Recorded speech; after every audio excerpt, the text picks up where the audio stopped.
Books वाली दीदी के प्यारे सुनने वालों, मैं हूं आपकी होस्ट और दोस्त, और आज हम एक ऐसी किताब की यात्रा शुरू करने जा रहे हैं जिसने लाखों करोड़ों लोगों की जिंदगी बदल दी है। जी हाँ, मैं बात कर रही हूँ नेपोलियन हिल की क्लासिक सोचिए और अमीर बनिए, थिंक एंड ग्रो रिच की। ये किताब सिर्फ पैसे कमाने के बारे में नहीं है, बल्कि ये है अपने सपनों को हकीकत में बदलने का एक ब्लूप्रिंट, एक मास्टर प्लान।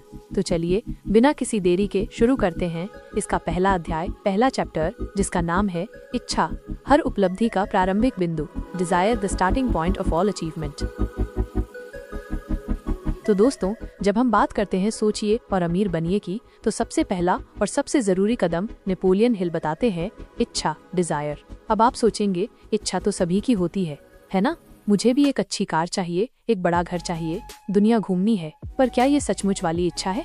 नेपोलियन हिल कहते हैं कि ये सिर्फ एक मामूली सी ख्वाहिश है, एक चाहत है। असली इच्छा, या कहूँ तो प्रबल इच्छा, इससे कहीं ज्यादा गहरी और शक्तिशाली होती है। ये वो आग है जो आपके अंदर हर पल जलती रहती है, आपको सोने नहीं देती, आपको तब तक चैन नहीं लेने देती जब तक आप उस चीज को हासिल ना कर लें। ये एक दीवानगी है, एक जुनून है। सोचिए, एक छोटा सा बीज कैसे इतना बड़ा पेड़ बन जाता है। उस बीज के अंदर एक इच्छा होती है बड़ा होने की, जमीन फाड़कर बाहर निकलने की, सूरज की रोशनी पाने की। वही प्रबल इच्छा हमें भी चाहिए अपने सपनों को पूरा करने के लिए। नेपोलियन हिल एक बहुत ही कमाल की बात कहते हैं, हर सफलता की शुरुआत एक तीव्र, एक धधकती हुई इच्छा से होती है। यानी कि अगर आपके दिल में किसी चीज को पाने की सच्ची लगन है, तो समझो आधा काम तो वहीं हो गया।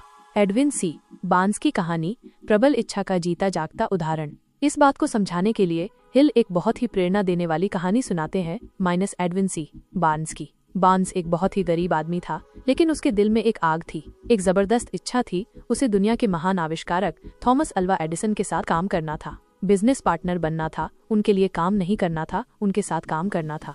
अब सोचिए, उस वक्त एडिसन कितने बड़े आदमी थे, और बार्न्स, उसके पास न पैसा था, न कोई जान पहचान। ट्रेन का टिकट तक खरीदने के पैसे नहीं थे उसके पास, लेकिन उसकी इच्छा इतनी प्रबल थी कि वो मालगाड़ी में छुपकर एडिसन के शहर न्यू जर्सी पहुंच गया। जब वो एडिसन के ऑफिस पहुंचा, तो उसकी हालत देखकर कोई भी उसे भगा देता।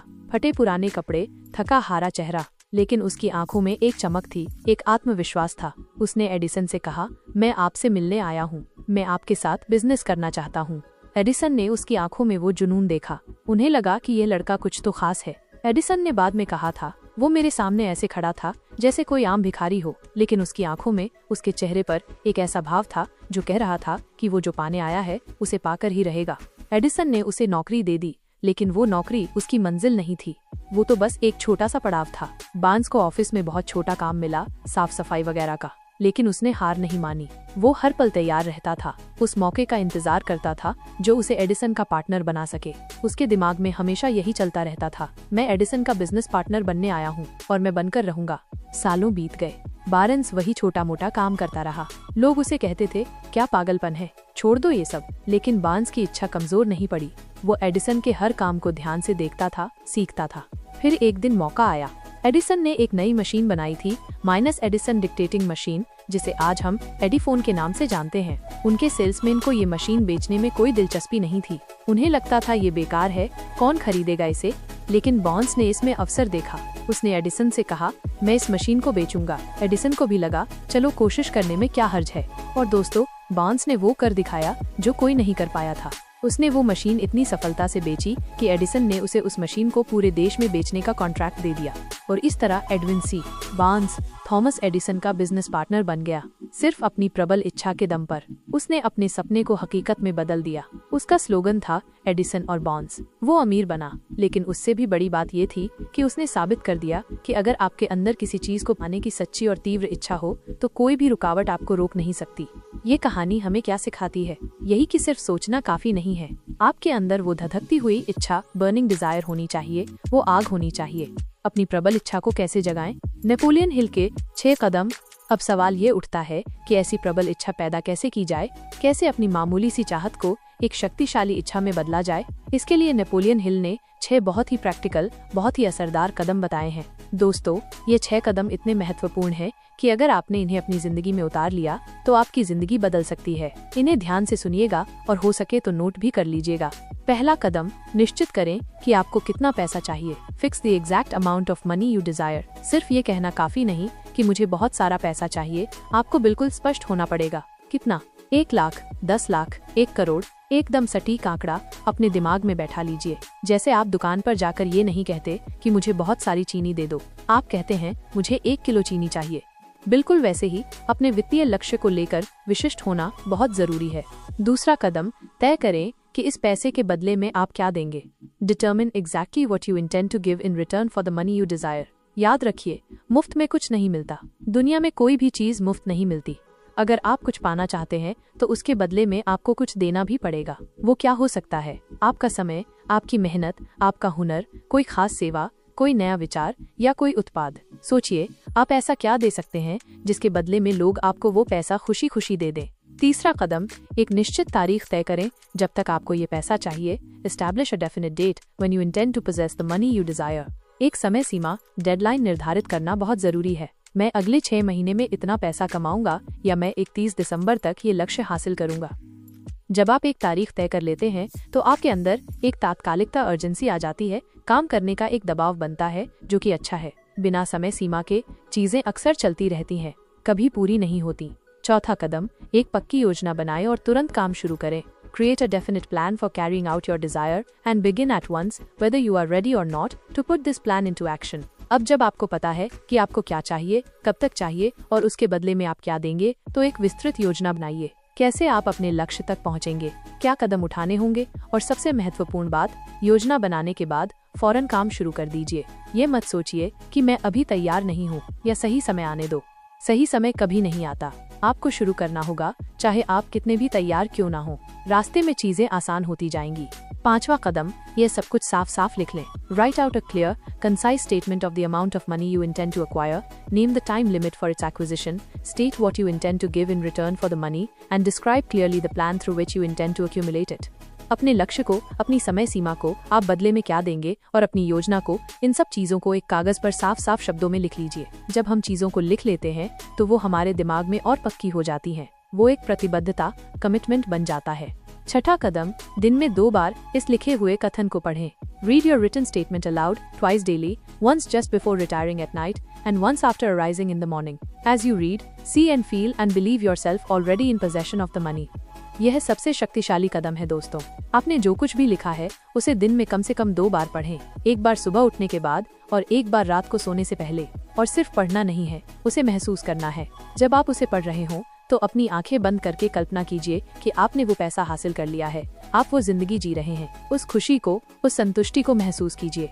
ऐसा करने से आपका अवचेतन मन, सबकॉन्शियस माइंड प्रोग्राम होने लगता है और वो आपको आपके लक्ष्य की तरफ खींचने लगता है। ये 6 कदम अगर आप ईमानदारी से पालन करें तो आपकी इच्छा को एक अजेय शक्ति में बदल सकते हैं। अपनी कश्तियां जला दो, अपनी नावें जला दो।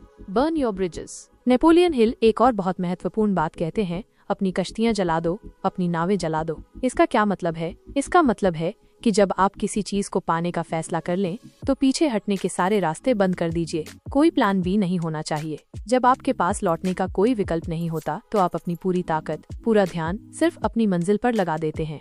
एक कहानी है एक सेनापति की जो अपनी सेना के साथ दुश्मन के इलाके में उतरता है। वहां पहुंचकर वो सबसे पहला काम ये करता है कि अपनी सारी कश्तियां, नावें जलवा देता है जिनसे वो आए थे। फिर वो अपने सैनिकों से कहता है, अब हमारे पास सिर्फ 2 ही रास्ते हैं, या तो जीतो या फिर यहीं मर जाओ। पीछे जाने का कोई रास्ता नहीं है। और इतिहास गवाह है, वो सेना जीत जाती है क्योंकि उनके पास कोई और विकल्प ही नहीं था। जब आपकी इच्छा इतनी प्रबल हो जाती है कि आप सब कुछ दांव पर लगा देते हैं तो आपकी जीत निश्चित है। हिल के बेटे की कहानी, इच्छा से असंभव को संभव करना। एक और दिल को छू लेने वाली कहानी नेपोलियन हिल अपने बेटे ब्लेयर के बारे में बताते हैं। ब्लेयर जब पैदा हुआ तो उसके कान नहीं थे, मतलब सुनने की क्षमता नहीं थी। डॉक्टरों ने कह दिया था कि वो जिंदगी भर न सुन पाएगा, न बोल पाएगा। किसी भी पिता के लिए ये सुनना कितना भयानक होगा आप सोच सकते हैं। लेकिन नेपोलियन हिल ने हार नहीं मानी। उनके अंदर एक तीव्र इच्छा जागी कि उनका बेटा सुनेगा भी, बोलेगा भी और एक सामान्य जिंदगी जिएगा। उन्होंने डॉक्टरों की बात को अंतिम सत्य नहीं माना। उन्होंने अपने दिल में ये विश्वास बनाए रखा कि कोई न कोई रास्ता जरूर होगा। वो ब्लेयर के साथ ऐसे व्यवहार करते थे जैसे वो सब कुछ सुन सकता है। वो उसमें ये इच्छा जगाना चाहते थे कि वो भी सुन सके। उन्होंने कभी उस पर दया नहीं दिखाई, ना ही उसे एहसास होने दिया कि वो दूसरों से अलग है। जब ब्लेयर थोड़ा बड़ा हुआ तो हिल ने एक फोनोग्राफ रिकॉर्ड प्लेयर खरीदा। वो ब्लेयर को उसके पास बैठाते और ब्लेयर घंटों तक उस मशीन को अपने दांतों से दबाकर संगीत को महसूस करने की कोशिश करता था। धीरे धीरे चमत्कार हुआ। डॉक्टर हैरान रह गए जब उन्हें पता चला कि ब्लेयर कुछ हद तक सुन सकता है। उसकी खोपड़ी की हड्डियों के कंपन से बोन कंडक्शन आवाज उसके दिमाग तक पहुंच रही थी और आगे चलकर एक श्रवण यंत्र हियरिंग एड की मदद से ब्लेयर ने लगभग सामान्य सुनना शुरू कर दिया और एक सफल जीवन जिया। ये सब कैसे हुआ? नेपोलियन हिल कहते हैं, इच्छा से। उनकी और उनके बेटे की मिलीजुली प्रबल इच्छा ने असंभव को संभव कर दिखाया। उन्होंने अपने बेटे के मन में सुनने की इतनी तीव्र इच्छा पैदा कर दी कि प्रकृति ने भी अपना रास्ता बदल लिया। तो आज के अध्याय का सारांश, टेक अवे। तो दोस्तों, आज हमने सोचिए और अमीर बनिए के पहले अध्याय इच्छा के बारे में जाना। हमने सीखा कि हर बड़ी सफलता की शुरुआत एक तीव्र, एक धधकती हुई इच्छा से होती है, सिर्फ चाहत से नहीं। एडविन सी बार्न्स की कहानी से हमने देखा कि कैसे एक गरीब आदमी सिर्फ अपनी प्रबल इच्छा के दम पर थॉमस एडिसन का पार्टनर बन गया। हमने वो 6 प्रैक्टिकल कदम सीखे जिनको पालन करके हम अपनी इच्छा को और मजबूत बना सकते हैं और अपने वित्तीय लक्ष्यों को हासिल कर सकते हैं। अपनी कश्तियां जला दो, यानी पीछे हटने के सारे रास्ते बंद कर दो, तभी आप अपनी पूरी शक्ति लगा पाओगे। नेपोलियन हिल के बेटे की कहानी से हमने जाना कि प्रबल इच्छा में इतनी ताकत होती है कि वो असंभव को भी संभव बना सकती है। याद रखिए, आपके सपने कितने भी बड़े क्यों ना हो, अगर आपके अंदर उन्हें पाने की सच्ची और तीव्र इच्छा है तो आप उन्हें जरूर पूरा कर सकते हैं। आपके विचार जब प्रबल इच्छा से जुड़ जाते हैं तो वो एक ऐसी ताकत बन जाते हैं जिसके सामने कोई भी रुकावट टिक नहीं सकती। तो ये था सोचिए और अमीर बनिए का पहला अध्याय। उम्मीद करती हूँ आपको ये एपिसोड पसंद आया होगा और इससे आपको अपने सपनों को एक नई दिशा देने की प्रेरणा मिली होगी। अपने दिल की आवाज सुनिए, अपनी इच्छाओं को पहचानिए और उन्हें पूरा करने में जुट जाइए। अगले एपिसोड में हम बात करेंगे इस किताब के दूसरे अध्याय के बारे में, जिसका नाम है विश्वास, फेथ। कैसे अपनी इच्छाओं पर, अपने आप पर और अपने सपनों पर अटूट विश्वास रखा जाए, ये हम जानेंगे अगले एपिसोड में। तब तक के लिए आप यह सोचिए कि आपकी जिंदगी की सबसे बड़ी धधकती हुई इच्छा क्या है और उसे पाने के लिए आप आज से क्या कदम उठाने वाले हैं। कमेंट्स में मुझे जरूर बताइएगा। अगर आपको ये ऑडियो पसंद आया तो प्लीज इसे लाइक करें, अपने दोस्तों और परिवार के साथ शेयर करें और हाँ, बुक्स वाली दीदी चैनल को सब्सक्राइब करना मत भूलिएगा ताकि आप कोई भी एपिसोड मिस ना करें। मिलते हैं अगले एपिसोड में एक नई सीख और नई प्रेरणा के साथ। तब तक के लिए खुश रहिए, पढ़ते रहिए और आगे बढ़ते रहिए। नमस्ते।